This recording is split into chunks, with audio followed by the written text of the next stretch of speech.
Sister Charina.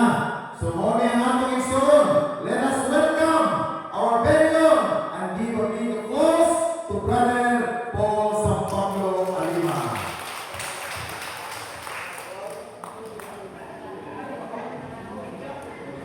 Salamat, Brad Jewel, o sa atong tipayan na sister.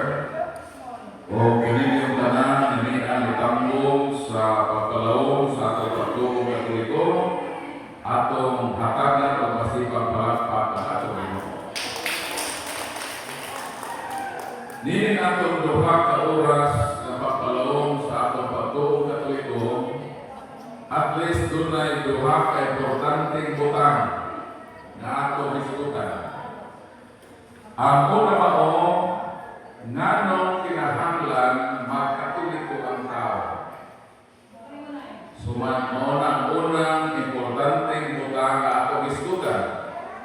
Ang ikaduha o katapusan atong pag-isgutan sa dili mga atong question and answer portion, mao nganong kita kinahanglan na magpabilin ng katoliko.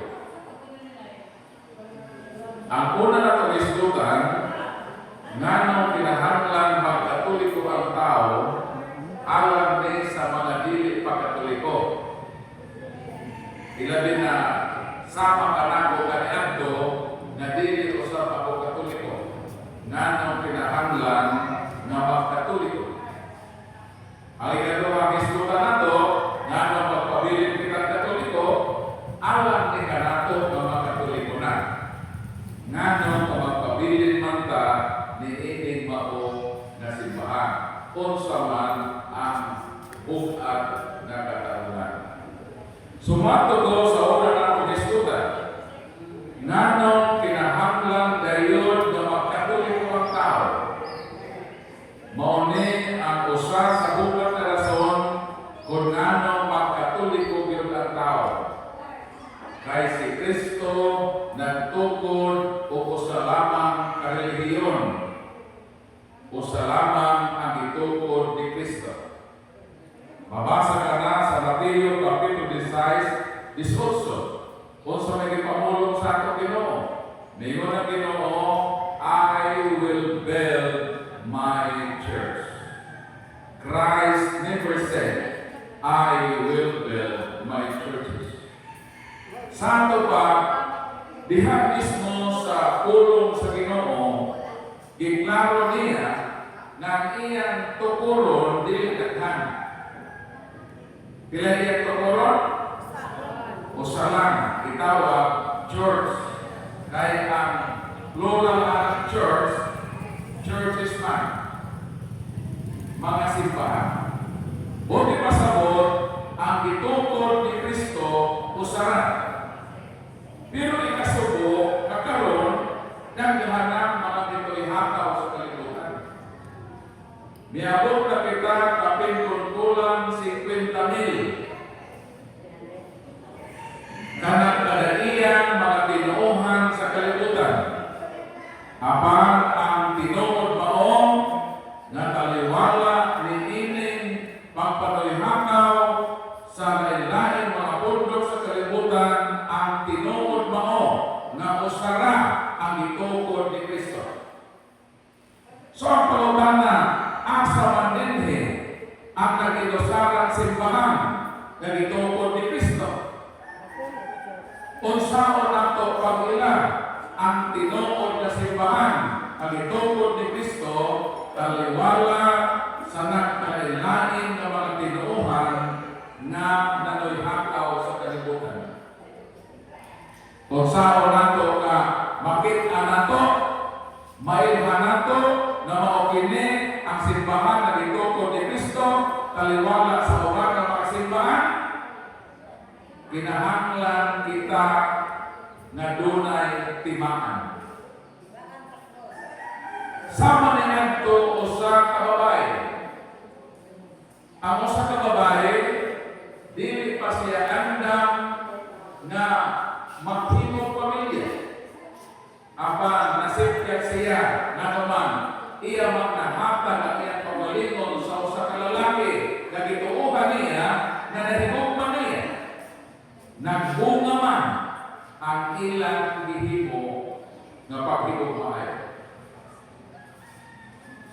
So ang gihimo sa mga babae, sa dihang na ibukso ang bata, iya kining gibutang sa karton, iyang gibutang dito sa natal sa simbahan. Kaya idili pa man si Andam na magtukod ng pamilya, usapa, giluiban man siya na itong lalaki na ihalaran niya sa iyang Panginoon.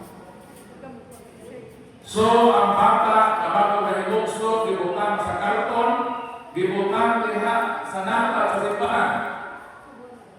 Dahil nadunggan mga sakritikya sa simbahan sa kubito, na naititiyabaw mga bata na nagtuwa. So, iadto bilayon sa caretaker sa kubito. Patanaw niya usa ka bata na bagong nahibukso. Gikuha kayo kini sa mga lalaki. Kung ipahibaw niya ang pare na dre, ni ang may bata dre. Nagbibilin niya sa ato, natal sa atong simbahan dre, kung saan ang tali dre. Ingon siya, alam na, ako ang mabuhi anak, kasi dudaan ako nga, ako ni anak. Ikaw lang ang magbantay ni bata, pada ka ni bata. Kanto mo caretaker, pamilyado man to. Daghan ko itong anak, napulong ako, nadugaan ko sa iya. Pero di pasaligan sila sa pare na, ako'y bahala ng bata, ikaw lang ang magkatimanan ng bata. Para dili ko ma-bother din ako, pulo ako isip pare, basta tawanan ka.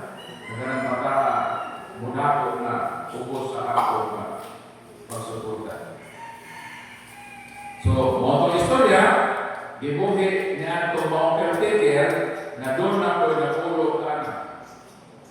Pagkasunod na Domingo, simpaman na amay magtiayon ng asawa Pilipina ang bana Amerikano dahil wag man sila'y anak. Nakahibalo sila sa ilang pagsimba na naataw gibilin na nabayran mo to. Naataw gibilin ng bata sa samong simbahan dahil may mo sila na basin nahinda mo makaampol. Kami ang ampol sa bata. So, misugot kantong caretaker ang iyang anak na pulo o magkabo. Doon rin pa sa bakit pulo. Isa, positive na.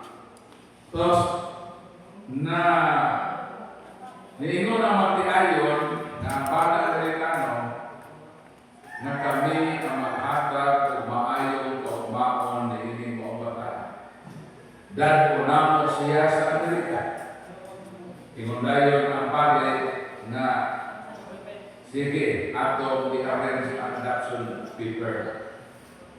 So, pila naman istorya na hindi kay adoption paper, gidala ni ato mo magtiayon na may anak ang bata sa Amerika. O kay kwartahan ng ito Amerikano. Gipadako nila ang bata, gitagaan o disenteng pinapugyo. Sa dihang minako na, mingon ang magtiayon na nagampo nila na doon. Bisan kung sa kurso ang imong paganduyon, ihatag namo kini kanina. Kung ipahibalo sa maong magtiayon, sinabang pa ng tayo ng tanang bata na nakit maguliwat. Liwat sa akong iilag ini kanan. Nagkakam ako sa Pilipinas. Nakit man ka sa pagkakita ko.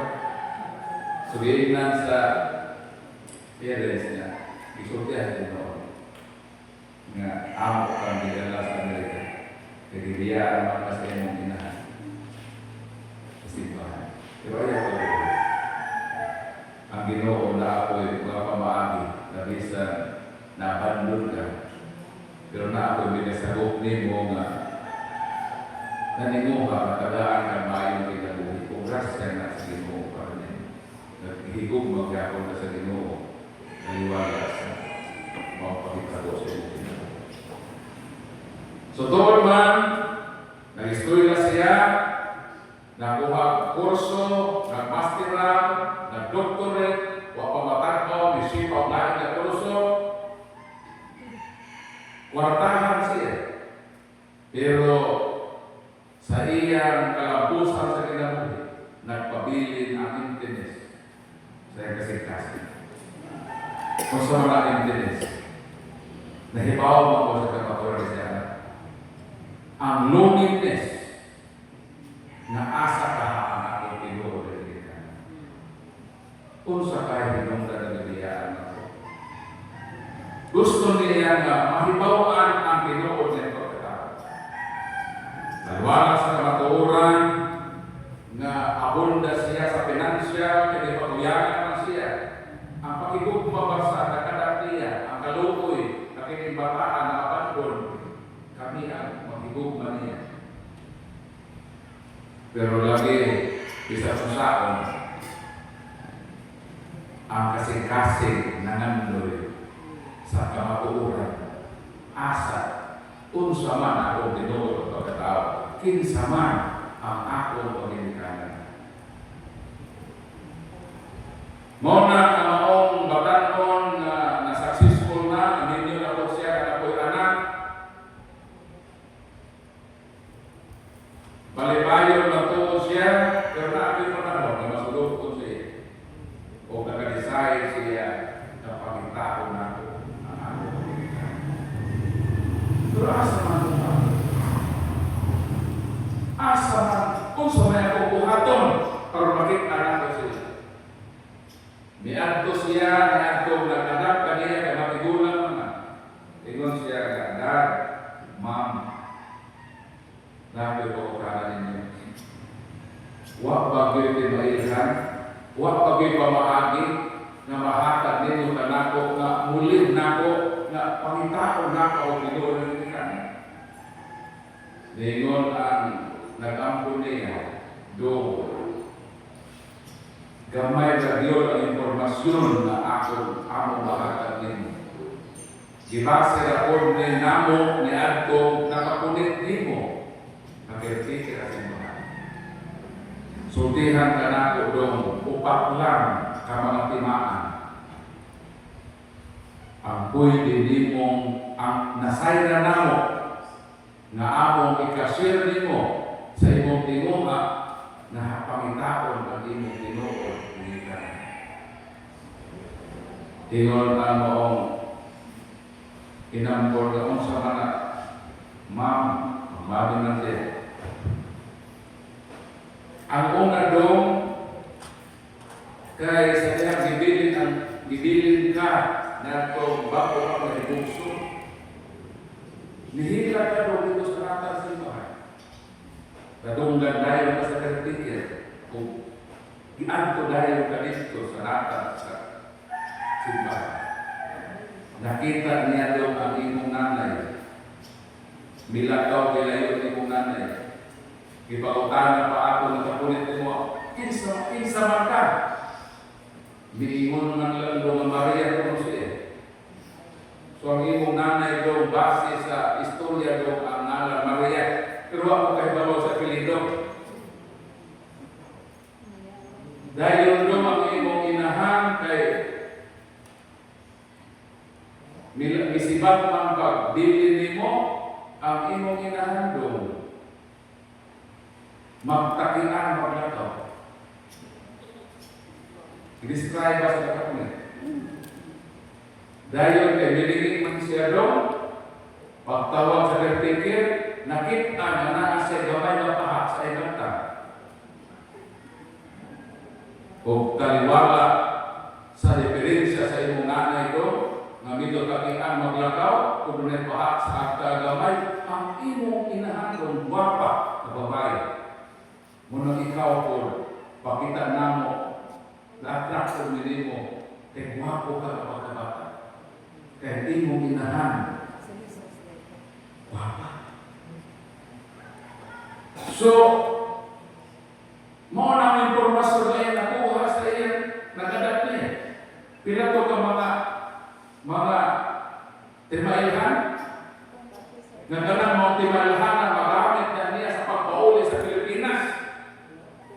Haron ang iyang misyon na ang interest, ang loneliness, mahimong hingpit siya na tao na makita niya ang tinungkol niyang pamilya.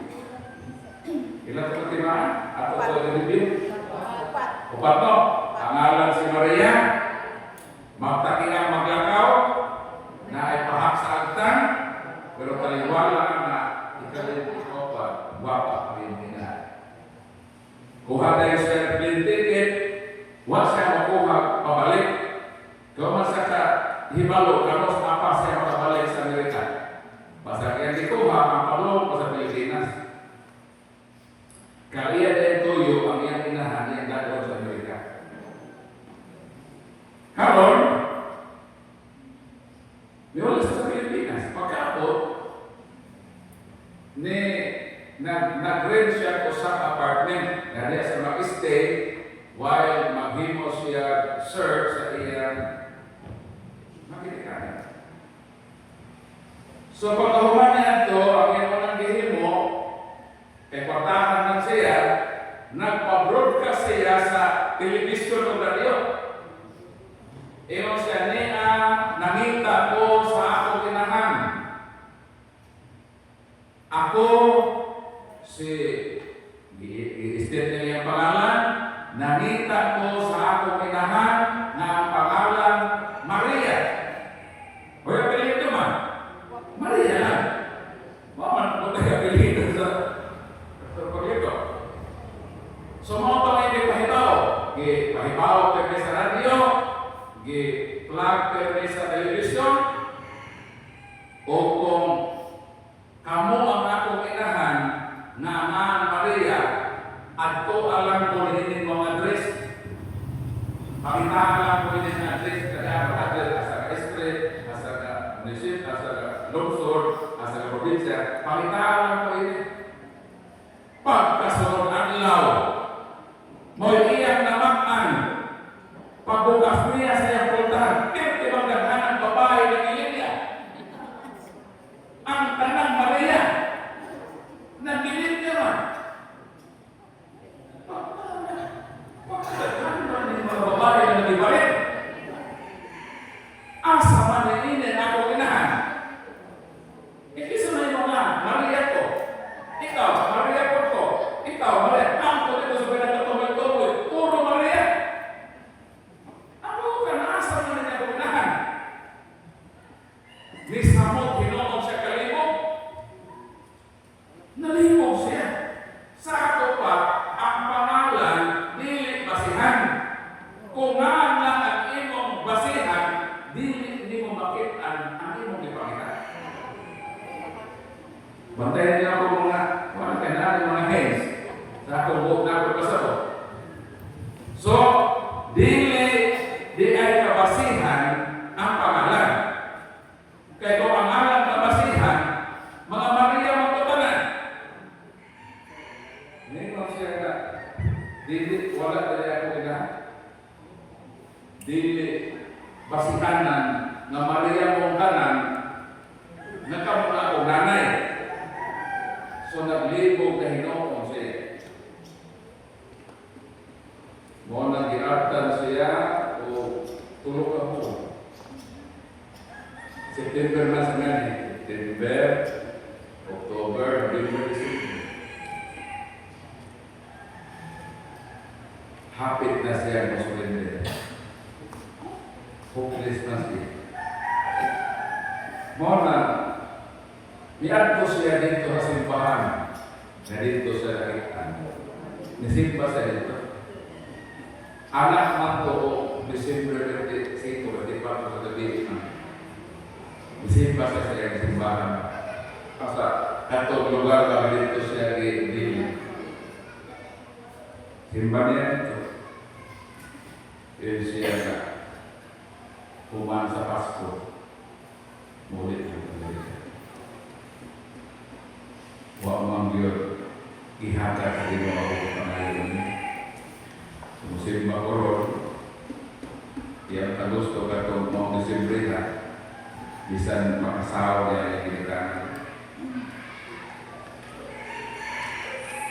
Susunod sa simbahan, masulog ko siya, nagpuhuli ko pa.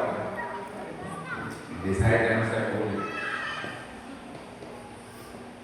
Pasunod niya dito sa simbahan, dito sa gate. Mitanaw siya sa suok na kurso sa simbahan. Ay, babae. Naglubog na babae, panita. Happy ko karton.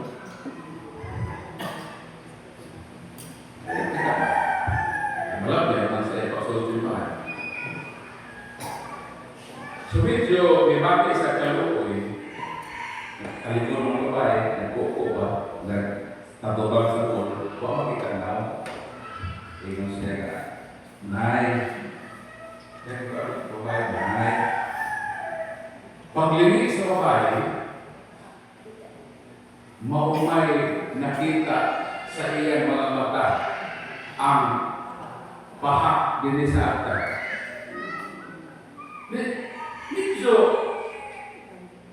Medyo may bati siya o ka-trilling. Maurabarninan ko siya sa mga timaan. Nananay pahak sa pikas bahin sa ilatan. Iyan di alalayan ng mga babae na tiguang sa pagpatindot. Di, nilakaw ka pa eh. Nalakaw ka. Ikaduhang timaan. Karoon na ino ng babae nito.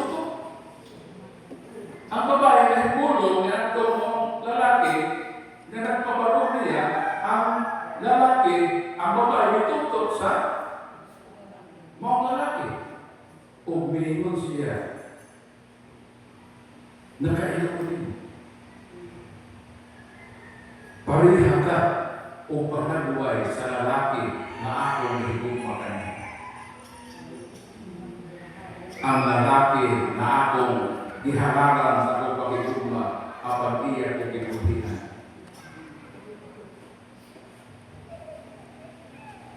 Digapos sa maong babae, pero taliwala na iya kong giluiban. Hantog karon gihigugma nako ato ang lalaki na ako gihigugma. Bari ka mo panagway. So nakatakdo ang ilang dalan sa kinabuhi. Gigapos o hugot sa maong lalaki na ikaw ang dugay na akong gipakita. Ikaw ang akong inahan. Nagdagayday ang mga luha sa mga mata.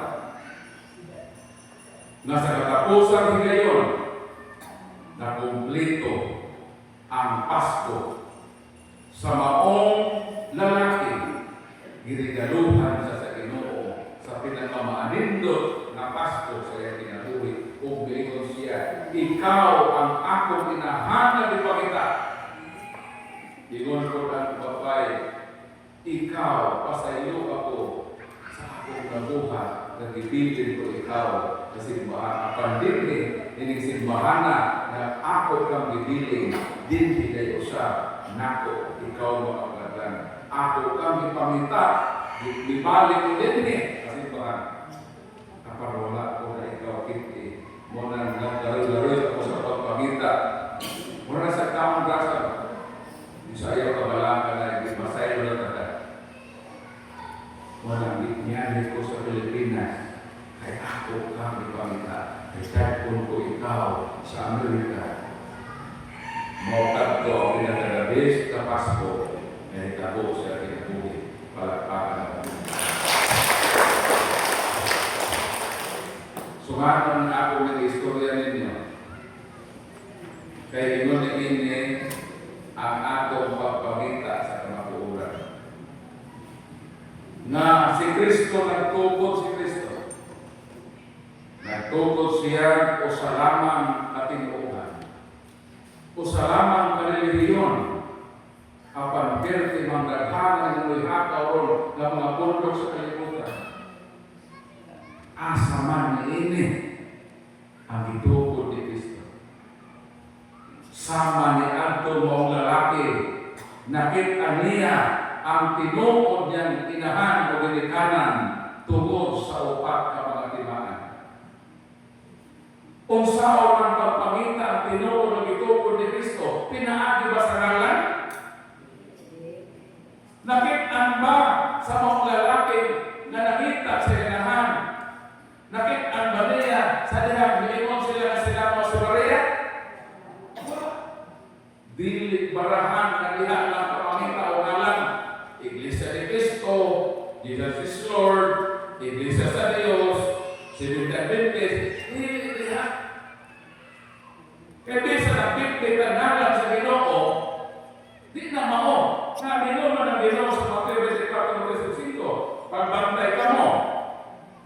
Kaysa ulahin mga panahon, daghan ang magdala sa ako ngalan. Ngalan ng daton. Aron sa purpose. Aron na sila makalimbong sa katawhan pinaagi sa ako ngalan. Sabi pa ayaw mo pagpailang Iglesia ni Cristo, kami ito ko ni Cristo, Iglesia ni sa Diyos, kami ito ko sa Diyos, Jesus is Lord me, kami ang dala sa Ginoo, Jesus na lurusin me, muna iya sa Ginoo. Dili ka magpailan sa pangalan, kaya ang gihimo sa mangilan, ang ngalan ang ilang gihimo kapasihan, aron ta mailan. Muna kapasihan ang Ginoo. Sa niya, papantay ka mo.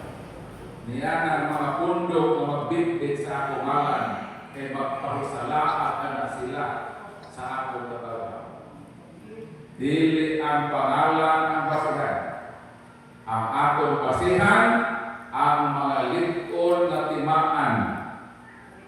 Itong matimaan sa babae, na ibahag sa atang, magdakian mo maglakaw, pero guwapa.